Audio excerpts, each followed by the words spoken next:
Gold rush அப்படிங்கிற படத்தில் சாப்ளினோட கதாநாயகியாக அவங்க நடிக்கிறதா இருந்துச்சு.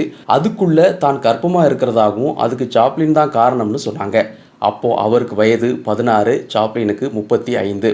சட்டப்படி சாப்ளினை கைது செய்து கற்பழிப்பு வழக்கு போட சாத்தியம் இருந்ததால் அவசரமாக சில நண்பர்கள் அழைத்து லீட்டா கிரேவை திருமணம் செஞ்சுக்கிட்டாரு சாப்ளின். இவங்களுக்கு 2 குழந்தைகள் பிறந்துச்சு. அவங்களில் ஒருவர் தான் ஜூனியர் சாப்ளின் அப்படின்னு அழைக்கப்பட்டார். ஆனால் லீட்டா கிரேவுக்கும் சாப்ளினுக்கும் ஒத்து போகலை. தன் குழந்தைகளோட பிரிந்து சென்ற லீட்டா கிரே விவாகரத்து வழக்கு தொடுத்ததோட சாப்ளினுக்கு பல பெண்களோட தொடர்பு இருப்பதா பத்திரிகைகளில் பேட்டி கொடுத்தாங்க. சாப்ளினுக்கு கடுமையான எதிர்ப்பு கிளம்பியதோட அவர் நடித்த திரைப்படங்களை தடை செய்யவும் சில அமைப்பினர் குரல் கொடுத்தாங்க. லீட்டா கிரேவுக்கு $6 லட்சம் கொடுக்க வேண்டிய நிர்பந்தத்துக்கு ஆளானார் சாப்ளின்.